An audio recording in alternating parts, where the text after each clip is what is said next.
Bonjour à tous, une fois de plus, nous allons évoquer un sujet que vous connaissez d'ailleurs très bien. Je vous recommande de vous abonner, de liker, de partager et de mettre naturellement cette vidéo en favori si jamais ce n'est pas encore le cas.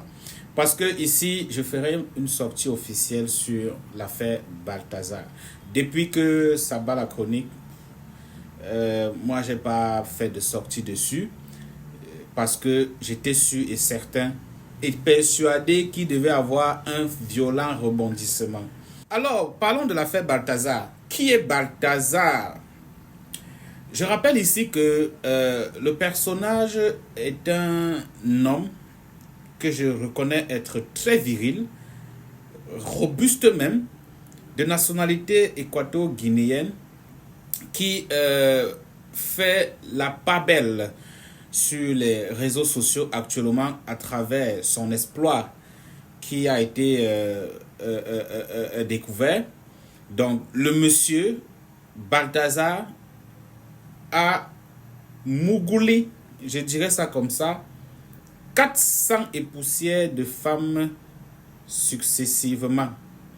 Et dans ces vidéos qui circulent sur la toile, on peut très bien voir comment il donne du plaisir à ces femmes et elles prennent également du plaisir. Il faut le rappeler, parmi ces femmes, on retrouve des femmes mariées, des femmes célibataires, des jeunes filles. Ils prenaient tout genre de goût. Ils n'avaient pas de choix à faire. Alors, Balthazar donc crée un scandale énorme en Guinée équatoriale parce que dans ses sorties, de mougoulisme, il a impliqué dans cette affaire les femmes des hautes autorités, les femmes des procureurs, les femmes des directeurs de police, les enfants des directeurs de police, un bon nombre de personnalités publiques. Les femmes de personnalités publiques se sont fait mougouler correctement par le grand Balthazar. Ses collègues sont passés par sa table, et ainsi de suite, ainsi de suite. L'homme était d'une virilité extraordinaire. 400 femmes mougoulées sauvagement et elles prenaient assez du plaisir. Alors, moi, j'ai pris connaissance de cette information et j'ai préféré garder un peu de retenue parce que jusqu'alors, je m'interrogeais beaucoup.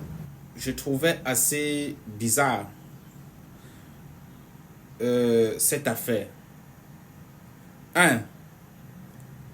Il prend des vidéos quand il fait ces ébats-là.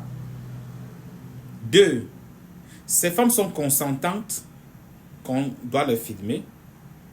Pourtant, elles savent qu'elles n'appartiennent pas à ce monsieur. Elles savent qu'elles appartiennent à quelqu'un d'autre. 3, il enregistre plus de 400 vidéos. Il y a lieu de s'interroger. Il y a lieu de s'interroger. Ça ne peut pas être quelqu'un qui prend juste du plaisir à le faire. Et dans les vidéos, on voit très bien que pendant qu'il mougoue, il doit se rassurer que la vidéo est en train de tourner.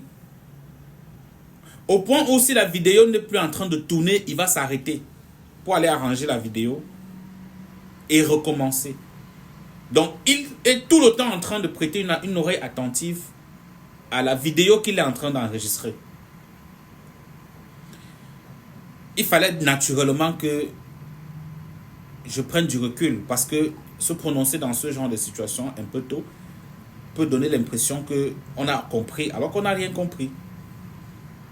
Alors, est-ce que le personnage est un spécialiste ou un acteur de sexe? Non. Qui est donc Balthazar? Balthazar, il faut le rappeler, est un haut cadre de la fonction publique d'équato-guinéenne qui avait été soupçonné de détournement de fonds publics à hauteur de beaucoup de milliards. Il était donc entre-temps sur écoute et il était tout le temps surveillé parce que ses comptes explosaient des sommes faramineuses qui entraient régulièrement. Jusqu'à ce que les autorités décident d'aller définitivement savoir comment il fait pour avoir beaucoup d'argent. Pourquoi il a des entrées d'argent qui dépassent la normale. On délivre donc un mandat d'arrêt, d'amener et un mandat de perquisition. Et c'est comme ça que il est arrêté dans le cadre de cette affaire, son matériel informatique confisqué, et lors des enquêtes, le matériel informatique est passé au scan et ensuite ça a été remis à sa famille, en l'occurrence à son frère. Il faut dire qu'ici, on n'a rien vu. Les autorités n'ont pas vu ce qu'ils recherchaient par rapport aux entrées d'argent qu'ils faisaient, qui inquiétaient déjà l'administration équato-guinéenne. Le matériel informatique étant remis à son frère lui aussi va entrer dans son ordinateur pour chercher, je ne sais pas trop, parce que je me demande bien ce que son frère allait chercher dans son ordinateur. Si jamais tu n'as pas des intentions, je ne sais pas. Alors son frère va entrer dans son ordinateur et va tomber sur un dossier qui porte ses vidéos. Plus de 400 vidéos débats sexuels de son grand frère. Il va les regarder une à une jusqu'à ce qu'il se rende compte que parmi les vidéos, il va retrouver sa propre femme impliquée. Fou de rage, fou de colère, il va décider de se venger. Pour se venger, il va confier les vidéos à un site sur Telegram et leur faire savoir qu'ils peuvent en faire ce qu'ils veulent, mais il veut les retrouver sur la toile. Il doit se venger de la plus belle des manières, parce qu'il faut le rappeler, son frère est une personne très influente en Guinée équatoriale, qui naturellement a utilisé son influence pour avoir sa femme. Du coup, il va donc faire en sorte que cette influence tombe dans l'eau en diffusant ces vidéos. Voilà comment l'agence récupère les vidéos et commence à faire sortir des vidéos. Et à l'intérieur, ils vont découvrir qu'il y a des femmes, des autorités importantes et influentes de la Guinée qui figurent. Et ils vont naturellement procéder au chantage. D'autres vont croire que c'est la blague. D'autres femmes vont croire que c'est pas sérieux et ils racontent n'importe quoi. C'est quand les premières vidéos vont commencer à sortir, alors là qu'elles vont se dépêcher à rencontrer ou alors à chercher à empêcher que leur vidéo ne soit sur la toile.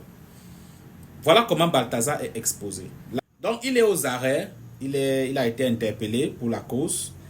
Au départ, il faisait savoir qu'on ne va rien du tout, on va rien lui faire parce que les femmes étaient consentantes et tout ce qui va avec. C'est vrai, les femmes étaient consentantes, ça se voit très bien sur les vidéos, mais il n'avait pas l'autorisation de garder les vidéos. Donc, il leur donnait beaucoup d'argent pour avoir ces ébats sexuels et elle ne posait pas de questions. Tout ce qu'il leur demandait, c'est que moi j'aime quand je fais ça, je prends des vidéos, ça me fait plaisir. On va regarder ces vidéos ensemble, après je vais les effacer. Voilà comment cette femme acceptait l'affaire. Et c'était aussi, elle savait qu'après il va les effacer. Il a donc gardé ces vidéos sans le consentement de ces femmes. Et aujourd'hui il est poursuivi pour ça. Et il est poursuivi pour ce scandale qu'il va causer à la société équato-guinéenne et au gouvernement équato-guinéen. Voilà comment un homme, pour des décisions qu'il prend, ou alors pour le chemin qu'il prend, ou alors, voilà comment un homme, pour le genre de femme qu'il épouse, il peut finir. Parce que moi, je reste persuadé que c'est sa femme qui met Balthazar dans cette affaire. Lui, il travaille. Il a un travail. Et je suis sûr que c'est lui qui découvre que sa femme fait dans ça. Il trouve que c'est intéressant. Il s'y lance aussi. Donc voilà comment un homme peut finir à cause d'une mauvaise femme à ses côtés. Balthazar, l'homme qui couille 400 et poussières de femmes. Oui. Alors, moi particulièrement, je me suis interrogé. 400 femmes. Mon frère, c'est toujours l'infidélité comme ça. Nous sommes tous des hommes. Quand bien même on va décider d'être infidèle, on va couiller 400 femmes. 400. Il y a anguille sur roche. Alors voilà comment je reste d'abord tranquille parce que j'estime qu'il y a quelque chose qui n'est pas bon là-dedans. Et par la suite, on découvre naturellement que les fonds que Balthazar avait provenaient des redevances des droits de ces vidéos qu'il vendait à une société de sites américaine. Mais il sera quand même interpellé après les vidéos sur la toile parce que ça devient une affaire d'État. Il sera interpellé, il sera passé, on va l'auditionner. On va l'auditionner. On va lui demander pour un premier temps si c'est vrai. Il va nier que c'est pas vrai. C'est pas lui, c'est un montage, c'est l'intelligence artificielle. C'est un coup contre sa personne et son père qui est le président du CEMAC. Tout ça, il va raconter un bon nombre de choses. Les experts vont lui montrer A par B que c'est lui qui est derrière les vidéos. Il va finir par avouer. Il va finir par avouer que c'est lui. Et dit même que c'est de là que provient l'argent qu'on a vu assez conséquemment dans ses comptes.